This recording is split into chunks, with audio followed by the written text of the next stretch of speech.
how far it was. He had to walk to school in the snow, barefooted. Yeah, that was my His uphill mom. one, both ways, you know. And so I don't want to make it sound like that, but I want to just explain to you some of the things that we went through, like Lynn said, that we've made it better. And 5 years from now, you won't even recognize the company. So understand the bigness of this thing. And like I said, I had the privilege of working direct to Bobby Buison.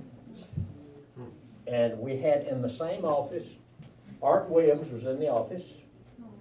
We had Virginia Carter. Some of you young people don't even know, but read back into the history of the company. We had 7 original RVPs, and the rest of us, you know, the total of 85 people.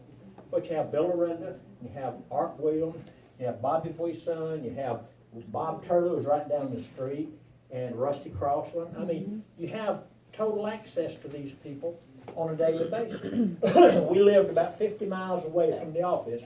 And like Lynn said, back then we didn't have the computers, you know.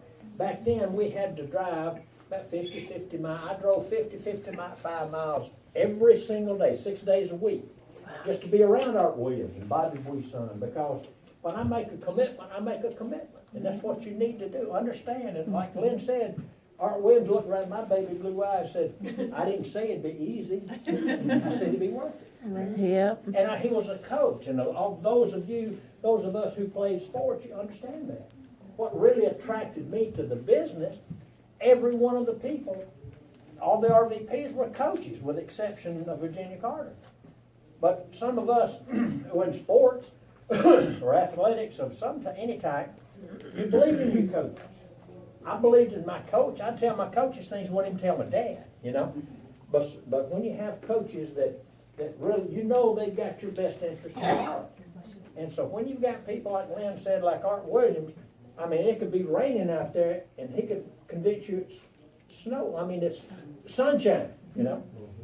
And he tells you to jump. You ask how high on the way up, you know. Because you know he has your best interest.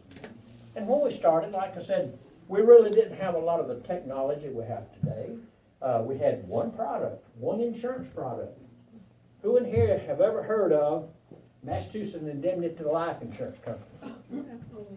If you read the story. Bill If we read Coach. But right now, I mean, they're not even in business. But who's heard of Primerica? Oh, yeah. Everybody in the world has heard about us. You know, we started out, no one knew who we were. We started out with a company named A.L. Williams, and I tried to explain who we are, and the guy said, oh, I've heard of them. Y'all are a lumber company, right? We had a Williams Lumber Company in Atlanta. It was a very, very large company. And every time you hear Williams, they think of Williams Lumber Company. And so, talking about overcoming objections, I do a thing on overcoming objections. We might have time to do that. If we do, fine. But all I'm saying is that we really had to fight for everything we had. We used to say, buy term, invest the difference. The buy term would put the difference in the bank. We had nothing to invest with. Now, how many people have been here less than 30 days? Okay.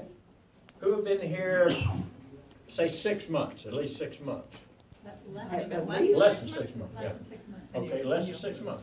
All right, what I'm trying to say is, people, you have your insurance license, you must get your securities license. And that's a given. In other words, who in here has a securities license? Fantastic. But you know, if you're going out there and you're selling buy term and invest the difference, and you don't have a securities license, people, that's like one hand clapping. You got to complete the process, buy term, invest the difference. Yeah. And so you've got to understand that. So those are the 2 licenses. We've got so many other licenses, but the main thing is buy term, invest the difference. So when we got started, like I said, when you become a regional vice president today, you have to give up a leg, okay? That's a given, because you got to replace yourself. Right. See, when I was promoted RVP, I gave up everything. Now that's called replacement. You know, when you replace everything, you give it up, you know. But the key to it is build a big organization. Build it so big that when your upline RVP is going to take a replacement, I mean, they're so frustrated, they don't know who to take, you know? They're afraid that I might not take the best, you know? So make them get frustrated. So you give up a replacement, and that's what explodes this company. Art Williams came up with it. Art Williams came up with so many things that is still here today. So when I moved into, like I said, I gave up everything I had. Johnny Caldwell, the insurance commissioner for the state of Georgia, after we'd been in the business for a while, Johnny Caldwell, the insurance commissioner of the state of Georgia, came to Art Williams and us. This is what he said. He pointed his finger right in Art Williams' face, and he said, I'll have your, pardon my expression, I'm quoting, I'll have your ass run out of the state in less than 6 months. And you can count on that. Wow. This is insurance commissioner of the state of Georgia. And I looked at Art and said, oh, Art, I just come full time. And he said, you know, we've got to diversify. We have got to diversify. We've got to get in other states, you know. And I'm from Alabama originally. I'm an immigrant. I came from Alabama. You know? So I elected to go back to Alabama. I went to Montgomery. Back then, we couldn't sell our house because the insurance commissioner, what was it? Jimmy Carter, governor. Jimmy Carter, the governor, had interest rate 18 to 22%. Couldn't sell a house. I couldn't afford to buy a house. So I moved over to Montgomery, Alabama. Like I said, I went to Montgomery, Alabama, and I parachuted naked in the dark. You know? Now that's a visual. But no, I didn't know anybody. I didn't care. You know, Art Williams called a shot. He said, we've got to diversify. I chose Alabama. Bill Renner went to Texas. Larry Waddell went to North Carolina. Good friend. Many of the people went out. But we had to do that because we're about to be run out of state. So this is early in February in '77. But the key thing, 10 years later, A.L. Williams names 4 outside members to the board of directors. Johnny Caldwell, former insurance commissioner, is one of the 4 that... No way! No, he was named on our board of directors. You don't think Art Williams is a salesperson? So, see, we've gone through the battles. We have it available for you. See, it wasn't really that big of a battle to us because, you know, that's what we thought we had to do, and we did it. So we've grown from 3 states to all 50 states, all provinces and counties. We grew from 85 original people to over 120,000. Wow. And we have done less than 2.5% of the market. Wow. I mean, we haven't scratched it. We could have 1 million people in here. We couldn't get 10%. Couldn't get 10%. So the people, the market is out there. And I'm looking at the young people. How many millennials do we have in here? Yeah. That is the market we're going for. Why? The millennials, get this. The millennials, you realize that 70% of the millennials move back home with their parents. That's a given. You realize that 50% of them don't leave. I'm serious. I was telling that story, I think, in Eugene, and the guy said, I know, I've got 3 of them in my house. But they are the most educated, intellectual, you know, group of people that we've ever had. Because they go to these great colleges, and they keep telling you, you got to go to bigger, better college, a more expensive college to get a job. Right. Then once you graduate, the millennials are expecting to find a job that's equal to their abilities. And that's not out there right now. And they're still looking for something. As an example, 2 colleges. Duke University, pretty well-known college. Harvard, y'all heard of Harvard? Oh, yeah. Harvard University. These 2 colleges. Right now, people pay, hundreds and hundreds of $1,000s to come from a prestigious college. 4 years at Duke University. You know what their average earnings is after they graduate from Duke University? You know what the average earnings is? Try $52,000. Oh, Lord. 52. They pay $200,000 and $300,000 to get a job average of $52,000. Anybody heard of Harvard? Yeah. You know what the average income of a Harvard graduate is? $82,000. people, we have individuals in this company, and I'm looking at them right now. You will get to a point where you will make $50,000. You get a gold watch, and you realize we have people in this company that refuse to walk across stage to get that $50,000 gold watch because they're embarrassed. They want to wait until they get that $100,000 ring. Because their expectations are such. And Harvard University would be glad to walk across stage and get a $50,000. Some of them unemployed. So I'm telling you right now, the millennials is a target market for us, because we have more people making over $100,000 a year than any corporation in North America. And you know this, Apple's number 2. Number 2. So it's nothing for our people in here to make $50,000. All you got to do is color by the numbers, you know.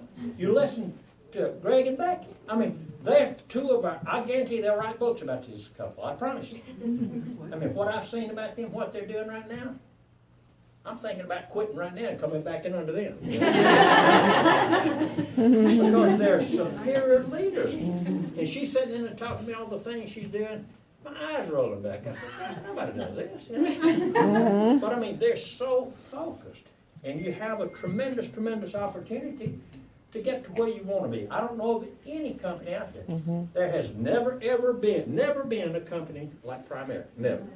There will never, ever be a company like never. Now, there's been so many upstarts that try to emulate what we're doing. They can't even come close, you know, because we're in place.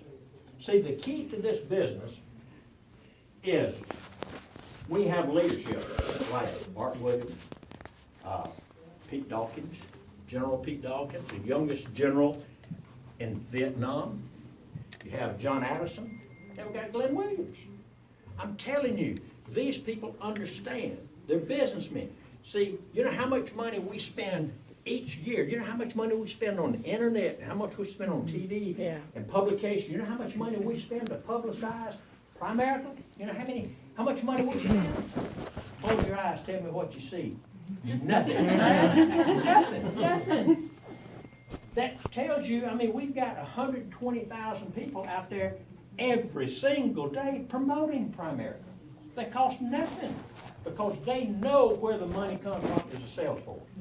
That's the reason they give the bulk of the money back to the sales force. They know where the money comes from. They're in bonuses, they come up with different products. I mean, all you've got to do is understand. I use a lot of acronyms. My first one is A, B, C. You go to school, what do you learn? ABCs. That's the first. Well, in our business, I call the ABCs. It's very simple. A is acknowledge or understand. You've got to understand what we do. A is acknowledge or understand totally. Go online, you look at all these things. Listen to these speakers. I mean, we've got people on there that can educate you on the internet. I used to have to drive 50 miles to sit there in a classroom and listen. A is acknowledge or understand totally. B is believe. Believe it with a passion. A passion. Now, if you don't believe in it, I don't think you'll understand it. Go back to square one. A is acknowledge, B is believe, C is communicate. That's it. You got to be passionate about this business. Now, you think I'm passionate? You hadn't seen anything yet. No, seriously. I understand it and I believe in it. And I love going around and talking to our people. You know, people say, well, Strick, I mean, you make enough money. I said, I mean, you don't have to do this. Why don't you retire? And I told them, I said, look, I don't need any more money, but I do need more friends. You can't have enough friends. You know, I can't tell you what it is to come into a place and people come up and call your name and hug your neck. See, the next thing I want all of you to do is I want you to see yourself right here doing what I'm doing. Being in front of people. Tell them about your experiences. You know, right now I'm one of the original 85. 5 years from now, you're going to be on stage. And you're going to say, look, I'm one of the original 120,000 people. Yeah. Really? Can I get your signature? Can I take a picture of you? So you've got to understand, that is the growth of this company. Yeah. Be a part of it. And we've got people who've been here 2, 3, 4, 5, 6, 7, 10 years, then all of a sudden, they get the fire again. They see our young people getting excited. We went to a thing, I think we call it the executive committee or builders committee or something up in Indianapolis, where they took people from a given earnings up to a point and went up there for a meeting. And we had this one gentleman, gosh, I think it's Ian Pruckner or something like that. Oh, yeah. Mhm. I walked up to him and I said, he spoke, and I walked up and said, Ian, my name's Lynn Strickland. He said, Lynn, I know you, man. I followed you. I know exactly who you are. You don't have to introduce you to me. I didn't know who the kid was. Making over $1 million. He said, Lynn, can I get a picture with you? This guy's making over $1 million. I want to go up and get a picture with him. three other $1 million earners do the same thing. Just because I'm one of the original 85, I think there's 10, 11 of us left, you know. But it's so exciting to see growth. And like I said, of the people that I've got in this business, I don't want credit for it. I just want satisfaction. You know, you want to see the people out there succeed. I used to know every single person in this company made $100,000 a year. Everybody. Today, there's $1 million earners. I can't even pronounce their name. But we've got such and most of them are youth. You don't see Ronnie Barnes. You don't see a lot of these other people up on stage. You see the young people. That's where this company is going. And so you got to understand you are a part of this. All you got to do is just follow the leadership. You know? And so the thing that I like to explain to people is that there's so many opportunities out there.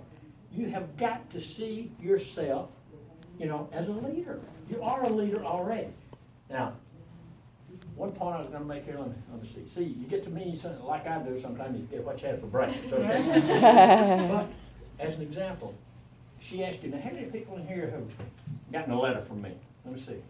You know, I get so many positive responses back from that, you know. And people say, Lynn, why do you do that? I mean, I get letters that's almost emotional, you know. Give me a case in point. Maybe the person's here, I don't know, but they are, I'm saying it. I was traveling, I got a call from my office manager, Ralph, and he said, I said, how's everything going? He said, well, we've got a situation here. When I hear situation, I panic, you know. What do you mean? You know? What do you mean? He said, we've got a situation. What is it? He said, well, one of the letters that you sent out, the guy called back and said, I took my letter to be laminated, and somehow it got torn. Is there any way that I could get another letter? I want to get it laminated. Oh, I said, absolutely. You know, That I'll is be so back. sweet. So I said, pull the letter and redo it, blah, blah, blah. I looked at the letter, and I don't know, I send out about 150, 200 letters a month. Sign every one of them. It's the labor of love. yeah. I looked at this person's letter. He was number 10 out of the top 10 in one product. Number 10. Mhm. But he thought so much of that letter that he wanted to have it laminated. And of course we sent it back. But I mean, that's when I know that my letters are effective. Mhm. Why do I do it? Well, Art Williams did it. Mhm. I mean, I would be out there, and at the end of the month, I'd sold everybody that I knew. I'd recruited everybody that I thought could be recruitable. End of the month, I'm so excited about what I've done. Man, I'm just so relaxed. Breathe hard. 15th of the month, I'm in the toilet, you know. Hadn't made a sale, hadn't made a recruit, but I mean, seriously, I haven't done anything. Then all of a sudden, I get a letter from Art Williams, you know, telling me how proud he is of me, what I've done, you know. And you talk about lifting you up now. I mean, you're back up and running again. And like I say, tonight, I know there's a lot of people out there. I apologize for the timing we had. This is the only time we had available. See, you got people out there in the field right now that are turning it on. They want to close the end of the month. Yeah. They do. And I applaud them for that. They got a certain goal they want to make. But you're the people I want to talk to you. Think about this. In an Indianapolis Speedway, don't they have pit stops? Yeah. When you're doing a 100-mile marathon, you have a pit stop. Oh, yeah. People, this is your pit stop. What I want you to do, hopefully you leave here energized. Hopefully you're gonna go out and you'll set a new focus. Hopefully you'll get out and really, you've had your pit stop. Let's close this month out big time, you know, because that's the key to it. We've got people out there right now, but it's a relay. See, they're out there doing their part now. When you get out of here, I want you to go out and give them a little bit of help because you need to close out the month. Does that make sense? Yeah. So again, that's the thing that I really, really want to get across is you can't run 100 miles at one time. You got certain pit stops. You got to stop. You got to make a direction change. That's what this business is all about. Sometimes it's a direction change. But, give you an example. You got to be focused on where you want to go. You got to be focused. You talk to your upline, talk to your RVP, tell them this is where I want to go. And you gauge where you're going. See, what most people don't understand, 1 degree off means a lot. You take your mind off, well, I got a situation, you know, my doggone neighbor's talking to me, blah, you're getting off course. As an example, you leave LAX, you leave Los Angeles, and you're going to New York as in a plane. You're off 1 degree, just 1 degree. That don't mean a lot. But you go from LA to New York, and you're off 1 degree. When you reach your destination, you're 150 miles off course. That's amazing. Wow. So you cannot get off course. You've got to stay on course. If you got people under you, you got to keep them on course. You get off course, your upline needs to be on course. You know, you got to stay on course. Now, how many people are district leaders in here? All right. Now, Art Williams called me in one day and he said, Lynn, he said, you're one of the best salespeople we've got here. I smiled. He said, Lynn, that's not a compliment. I said, what do you mean? He said, think about it. He said, Lynn, if you were in real estate, would you be an agent or a broker? Broker. I said, a broker. He says, why? I said, well, if an agent sells this house, he gets a commission. A broker sells this house, he gets a bigger commission. He says, you're still thinking sales. You're thinking sales. What else can that broker do? I guess he can go out and hire other people. He said, there you go. You become a district leader, you automatically become a broker. You get a little bit bigger commission, but you're not talking about sales. You're talking about building. Warren, I'm going to keep Warren Buffett. Warren Buffett says if you're not making money while you're asleep, you're going to end up a few levels above poverty. If you become a district leader, you get a bigger commission, but the key thing is build your own team. You're an RVP, just have a different level, just a different name. You're building your company. So you focus on building. That's the key. I've had people say, well, this guy, I mean, he looked like I just didn't want to recruit him. I said, why? He said, well, look at him. You don't know who he knows. Yeah. We had that case happen one time. A guy hired almost a derelict-looking guy, and people sort of laughed at him. His brother was a CPA. He's the #1 salesman in the state of Alabama. You know, Wow. because I'm telling you, you don't know who people know. Now, there's 5 basic characteristics. I'll give them to you. 5 basic characteristics I look for. You come up with your own. There's 5 basic characteristics I look for when I'm interviewing people to go to work. There's 5. These are mine. #1, are they coachable? Are they coachable? How'd they get that? I was hired by a coach, Bobby Buison, the #1 earner in the company. I used to have a goal. I want to be the #1 earner in the company. I can't do that anymore. Why? I'm directed Bobby Buison. Every time I make a sale, he gets an override. I can't catch it. So I gave up on that. That's funny. Are they coachable? A lot of you in here played sports, or you've been in choirs. There's a lot of things. You got to be coachable. #2, open-minded. What do you mean by open-minded? My question is, are you here to learn or are you here to argue? I mean, I don't want a high-stepping, fast-talking, alligator shoe salesman. I don't. I want a person that's coachable. I want a person that's open-minded. Are they a people person? If they're not a people person, this is a people business. You got to like people. You got to like helping people, you know. becoming a people person, coachable, open-minded people person. Money motivated for the right reasons, not money at all cost. Money motivated for the right reasons. I mean, in this business, you don't make a penny until you help somebody. If you help a lot of people, make a lot of money. That's just a given. So making money is not a sin, it is an attribute. The more money you make, the more people you help. So coachable, open-minded, people person, money motivated for the right reasons. And this was kind of difficult for me to come on. I knew what I wanted to say, didn't know how to say it. I said, you got to work hard. I'm not going to mess up. I got it. Hard worker. There's a distinct difference between hard work and hard worker. I got directly out of the Air Force, went to work with Delta Airlines, aircraft electronic technician. I worked rotating shifts, alternating days off. This quarter I worked from 7 to 3:30. Next quarter I worked from 7 to 3:30. And I worked from 3 to 11:30, 11 to 7:30. This quarter. And then I changed. I went the other way, and I was alternating days off. People, to me, hard work is doing something 8 hours a day that you hate. Hard worker is doing 10, 12, 14, 16 hours a day because you love it. You love it. I don't know what our tour is going to be this time.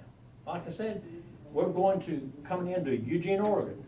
Well, Kenneth Stone and Angie says, Lynn, can you come down here to Medford, come down a day early. I said, I don't know, let me check and see.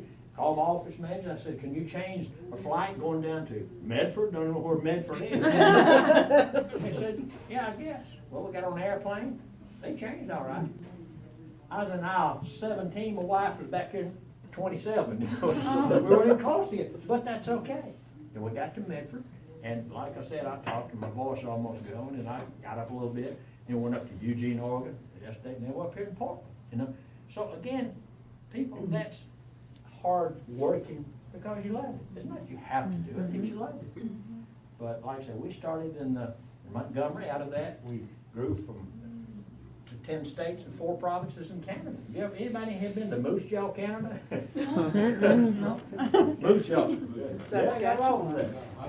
You ought to go there sometime. But anyway, that's what I'm saying. A distinct difference between hard work and hard worker.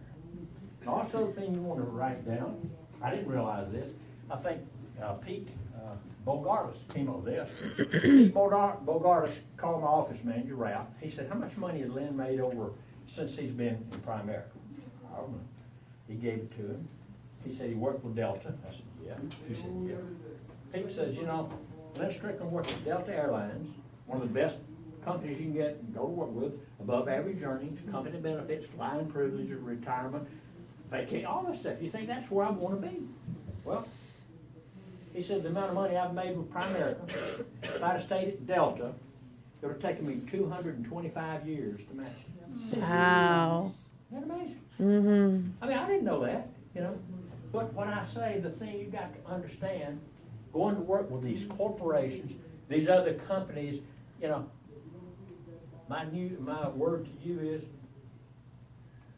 you can't win the Kentucky Derby on a donkey. I rode the Delta donkey for 5.5 years. I had a guy by the name of Rusty Croston come by and talk to my supervisor. And I asked my supervisor, who is this guy? He said, well, that's my financial advisor. I said, what's the advice? Well, my 401k plan and my other investments. I said, do you think you'd come talk to me? He said, sure. Came over, sat down and talked to me. People, I had 2 courses in college in economics. I couldn't balance a checkbook. I couldn't. I didn't know the difference between a stock certificate and a search warrant. I knew a different person delivered it. Right. I had no clue. Rusty Crossan sat down with me in 30 minutes. I really and truly thought I was the smartest person almost in the world. Seriously. He talked about getting started now, paying yourself first, the high cost of waiting, the rule of 72, the power of compound interest. Blew me away. I've been in the business over 40 years. I have had one person one person that knew what the rule of 72 was. One. My CPA didn't have a clue. One person was a West Point graduate, graduated MIT. I said, yeah, I know what it is. I said, what is it? He said, we took the top of our do and the bottom of our do. I mean, he went over some formulas and factors. And I'm sitting there, my eyes rolled back. I don't know what he's talking about. I swear I did. He said, and that's it. I said, we got the answer. I said, let me show you something real simple. Take the interest that you get on the money, you divide it into the magic number 72, which is a constant.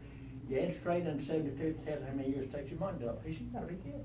I said, I mean, he's the only person that knew. I mean, 99.99% of the people don't have a clue. My banker didn't have a clue. So that's some of the things you will learn.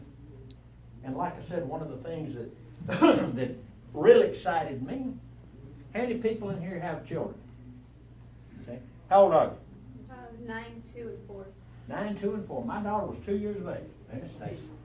Stacy Lynn, by the way. Stacy Lynn, all right? She was 2 years old when I understood this. The high cost of wages, higher compound interest. You start now, pay yourself first, Rule 72. Lynn and I started setting aside money. $25 a month. My family said, well, what can we get Stacy for Christmas? Well, we got an education plan set up over here. Here's $25. What can we get for birthday? Well, still got, here's $25. My family, her family, we just put money in. We set aside everything that we could. My daughter went to a school there in Atlanta. It's called Woodward Academy. It's a private school. I think it was started military school or something. Very, very expensive, very expensive. But in the area we live in, we sent her to a very, very good school. We wanted to have an education. That's what I tell people about your legacy. You got to have a legacy. You got to understand about a legacy. That's my legacy. So we gave her the absolute best training she could, number 1 through 12. She graduates with honors. Well, now here she is. We got Georgia, Georgia Tech. We got all these schools there in Atlanta, you know. And where does she want to go to school? Vanderbilt. Mm-hmm. You know? I don't know how it rates in education. I know it's in the top 5 expenses. You know? Yep. Mm-hmm. She graduates I in knew 4 people years there. with honors. Good girl. Double major in communication, psychology, and minor in Spanish. She got it from me. Good going, Daddy. She got it for a while, I tell you. But anyway, she graduates with honors. And so here she is. She's going out to the big 8 corporations. You know, I'm going to talk to Coca-Cola, General Electric, Ford Motor Company, Delta Airlines, whatever. And she came back in distraught one day. And she said, Daddy, she said, what you said about the corporations, I didn't really want to believe you, but it's amazing. These corporations, I mean, they treat you like a number. It's step down, next case, take a number, have a seat. That's the way it is. You take a daughter as compared to you, she's beautiful, okay? I'm telling you, as beautiful as she is, well educated, Vanderbilt, you know, treat you like a number. And I'm telling you, she came in and says, Daddy, I know what I want to do.